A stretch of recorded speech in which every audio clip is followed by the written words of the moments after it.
안녕하세요. 시청자 여러분을 위한 건강솔루션 TV닥터 처방전입니다. 오늘의 건강 주제는 만성 폐쇄성 폐질환입니다. 호흡기 내과 전문의 안종준 선생님과 함께 알아보도록 할게요. 선생님 어서 오세요. 네, 안녕하세요. 호흡기 내과 전문의 안종준입니다. 네, 반갑습니다. 반갑습니다. 선생님 오늘의 주제는 만성 폐쇄성 폐질환인데요.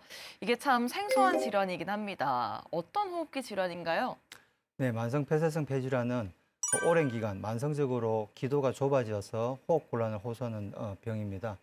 그래서 주로 내쉬는 숨을 더 환자들이 힘들어하고 기침 가래들이 동반되는 경우가 많습니다.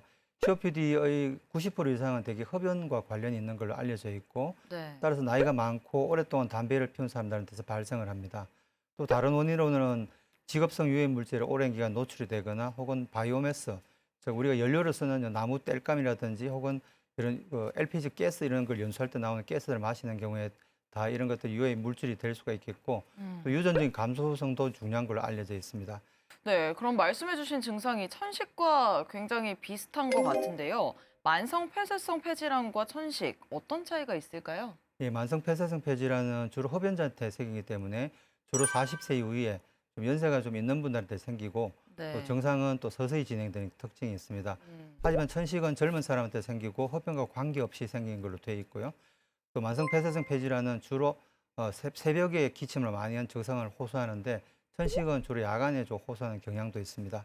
또 다른 특징으로는 만성 폐쇄성 폐질환은 담배에서 이미 비가역적인, 그러니까 기도가 좁아지게 되면 이미 변화가 다시 회복이 되지 않는 그런 상태에 있는 반면에 네. 천식은 이게 돌아오는 가역성이 있다고 이야기를 합니다. 즉 치료를 하고 나면은 폐기능이 완전히 정상으로 돌아오는 이런 특징이 있습니다. 네, 만성 폐쇄성 폐질환의 발생률이 점점 높아지고 있다고 합니다. 발생률과 사망률 증가에도 아직 낯선 질환이긴 한데요. 그만큼 진단율이 낮다는 것 같은데 이 진단율이 낮은 이유는 뭘까요? 아마도 뭐 여러 가지 원인이 있겠지만 진단율이 낮은 건 아무래도 연세가 많으신 분들이 환자이다 보니까 특히 이제 담배를 피우시거나 많이 피운 사람들이 많습니다. 그래서 약간 숨이 차거나 기침 가래가 있으면 그냥 담배 때문에 그러려니 하고 넘어가는 것이 가장 큰 원인이라고 생각을 합니다. 또 요즘은 이제 건강검진을 많이 하는데 종합검진은 대개 폐기능 검사가 포함이 돼 있긴 하지만 개인 의원 중심으로 하는 검사는 주로 내시경이나 CT 위주로 검사를 하는 경우에는 폐기능 검사가 많이 빠지는 경우도 있습니다. 이런 문제들을 좀 개선하기 위해서는 호흡기 증상이 있는 흡연자인 경우에는 반드시 폐기능 검사를 할 수 있도록 여기에 대한 홍보를 좀 강화해야 될 필요가 있습니다. 진단율이 높아진다면 이 질환에 대한 경각심이 더 높아질 것 같은데요. 그렇다면 어떻게 이 COPD를 진단하는 건가요? 예, COPD 자체를 진단하는 건 폐기능 검사 기준이 가장 중요한 지표입니다. 그래서 내가 들어 마셨던 숨을 1초 동안에 70% 이상을 뱉어내야만 이게 정상인데 그보다 떨어지는 경우는 우리 COPD라고 진단을 할 수가 있습니다. 그래서 폐기능 검사가 가장 중요한 검사이고요. 또 이 COPD 환자들은 담배를 피우는 사람들이 많기 때문에 당연히 폐암도 위험 인자를 가지고 있습니다. 그래서 폐암이 있는지 여부를 알기 위해서 흉부 엑스레이나 혹은 저설형 CT 같은 걸 또 해볼 수가 있겠고 아까 말씀드린 천식과 구분을 하기 위해서 어떤 엘러지에 의한 염증이 있는지 알아보는 호상구 검사라든지 다른 여러 가지 기관지 가역성을 보는 검사를 추가로 해볼 수는 있습니다. 만성 폐쇄성 폐질환으로 진단을 받았으면 치료 어떻게 이루어지나요? 예, 치료는 약물 치료는 기관지 확장제와 좁아진 기도를 넓혀주는 기관지 확장제가 제일 중요하고요. 또 이 약제들은 염증 억제를 위한 효과도 좀 있는 걸로 되어 있어서 흡입제가 제일 좋은 치료제고 중요하다고 이야기를 할 수 있습니다. 제가 외래 진료 때 흔히 환자분께서 효과 좀 먹는 약을 달라고 하는 경우가 꽤 있습니다만은 먹는 약은 보조적으로만 사용되지 흡입제가 제일 중요한 치료가 되겠습니다. 네. 그리고 또 COPD가 만약에 진행을 하면 중증으로 넘어가게 되면 저산소증이 생기게 됩니다. 이제 이런 상황이 되면은 재택 산소시 치료, 그러니까 집에서 산소 발생기를 설치해서 산소를 흡입하는 걸 반드시 해야 됩니다. 네, 숨이 자주 차거나 기침, 가래 등의 증상이 계속된다면 만성 폐쇄성 폐질환을 의심해 보시고 호흡기 내과를 방문해서 정확한 검사 꼭 받아보시기 바랄게요. 똑똑 쌤 도와주세요. TV 닥터 처방전 지금부터는 개인 맞춤형 처방전을 받아보도록 하겠습니다. 먼저 첫 번째 사례자부터 만나볼게요. 안녕하세요. 며칠 전부터 자주 숨이 차고 호흡이 어려워지는 증상이 있어요. 단순한 피로 때문만은 아닌 것 같은데 이 호흡 곤란이라는 증상이 어떻게 전문적으로 측정이 되는 건가요? 그 기준이 있는지 어떻게 봐야 할까요? 라는 사연 보내주셨습니다. 이 호흡 곤란은 어떻게 측정하고 또 구분할 수 있는 거예요, 선생님? 예, 숨이 차다고 호소하시는 분들이 있으면 되게 어느 정도 숨 찬지를 평가하는데 MRC라고 하는 이게 이제 다른 의학 연구에 쓰였던 어떤 척도인데 이걸 지금 제일 많이 사용을 하고 있습니다. 네. 그래서 이건 0점에서 4점까지 점수가 있는데요. 0점은 정상입니다. 그러니까 아주 심한 운동을 할 때만 숨이 찬 걸 뜻하고 1단계는 약간 오르막이나 좀 빨리 걷는 경우에 숨 찬 걸 말하고 2단계는 그보다는 좀 더 평지를 걷는데도 동년배들보다 숨이 차서 좀 따라가기 어려울 경우를 우리가 2단계라고 이야기를 하게 됩니다.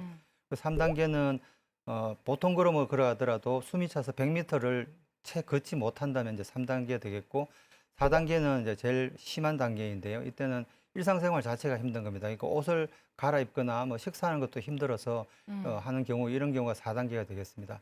그래서 대개는 이제 이 평지 보행 자체가 힘들어지면 어느 정도 정상이 꽤 진행이 된 거기 때문에 이런 분들은 반드시 병원을 방문하셔서 폐기능 검사를 해서 COPD가 아닌지 확인이 필요하겠습니다. 네, 호흡곤란 척도에 맞춰서 자신의 증상을 파악한 후 정밀 검사를 꼭 받아보시기 바랄게요. 그럼 다음 사연 만나보겠습니다. 안녕하세요. 얼마 전에 만성 폐쇄성 폐질환 진단을 받았는데요. 올 가을에 독감 예방 접종을 맞아도 괜찮을지 걱정이 됩니다. COPD가 있는 상태에서 독감 예방 주사 맞는 것이 안전한 걸까요? 라는 사연 보내주셨는데 어떻습니까? 이 만성 폐쇄성 폐질환 진단 후에 독감 예방 접종 맞아도 되는 건가요? 예, 안전하게 맞으셔도 됩니다. 이 만성폐쇄성 폐질환 환자들은 감기 걸리고 난 이후에 흔히 이제 상기도 바이러스 감염이 생기면은 기도가 예민해지면서 악화가 올 수 있습니다. 이제 이런 경우에는 평소보다 기침 가래가 심해지고 가래도 누렇게 변하고 또 숨이 굉장히 차지면서 이런 현상이 생기는 걸 우리가 급성 악화가 왔다고 이야기를 하게 되는데 네. 이런 경우에는 이제 병원을 방문해서 추가적인 치료, 항생제나 스테로이드 치료를 할 수가 있습니다. 또 경우에 따라서는 입원이 필요한 경우도 있습니다. 그래서 이런 급성 악화가 오면 한 번이라도 오게 되면 그 환자의 예후는 굉장히 안 좋은 걸로 되어 있으면서 반복해서 입원하는 경우에는 폐기능이 점점 더 떨어지고 사망률도 더 높은 걸로 알려져 있기 때문에 그래서 호흡기내과 의사들은 이 COPD 환자들이 급성 악화가 안 오게끔 하는 노력을 굉장히 많이 기울이고 있습니다. 그래서 그 노력의 일환으로 독감이나 폐렴 예방을 위한 예방접종은 반드시 필요합니다. TV 닥터 처방전 만성 폐쇄성 폐질환에 대해 알아보고 있습니다. 선생님, 이 만성 폐쇄성 폐질환의 동반 질환에는 어떤 것들이 있을까요? 예, 만성폐쇄성 폐질환 환자들이 담배를 많이 피는 사람들이기 때문에 당연히 폐암의 위험 인자를 가지고 있습니다. 그래서 폐암이 동반되는지 여부 또는 이제 추적 검사에서도 반드시 검사가 포함이 되는데요. 흉부 엑스레이와 저설량 흉부 CT라는 것이 있는데 이걸 주기적으로 촬영을 권유를 하고 있습니다. 또 다른 동반 질환으로는 흡연 자체가 동맥경화증을 일으키는 굉장히 위험 인자이기 때문에 당연히 심혈관 질환이나 뇌혈관 질환도 동반되는 경우가 많습니다. 네. 그래서 이런 환자들도 각 해당되는 진료들을 충분히 받으셔야 되겠고요. 연세가 많다 보니까 이런 환자들이 당뇨나 다른 근감소증 같은 이런 노화와 관련된 변화도 일으킬 수가 있습니다. 그렇다면 이 호흡기 질환인 만성 폐쇄성 폐질환을 예방하는 방법 어떤 것들이 있을까요? 예, 만성폐쇄성 폐질환은 그 자체가 아까 말씀드린 것처럼 비가역적, 즉 폐가 좀 과하게 이야기하면 폐가 망가진 상태이기 때문에 네. 이걸 정상으로 되돌릴 수 있는 치료 방법은 아직은 없습니다. 치료 자체를 해결할 수 있는 치료법이 없다면 예방이 무엇보다도 중요한데요. 그래서 당연히 흡연이 제일 중요한 원인이기 때문에 당연히 금연이 제일 중요하다고 할 수가 있습니다. 그리고 앞서 말씀드린 것처럼 예방은 아니지만 운동이 너무 중요한데요.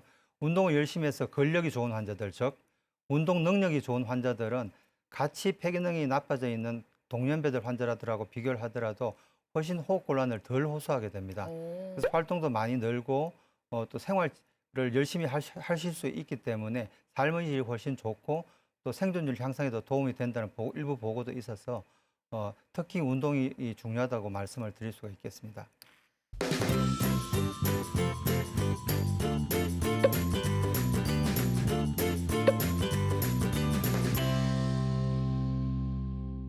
네, TV닥터 처방전 오늘은 만성 폐쇄성 폐질환에 대해 알아봤습니다. 선생님 마지막으로 정리 한 말씀 부탁드릴게요.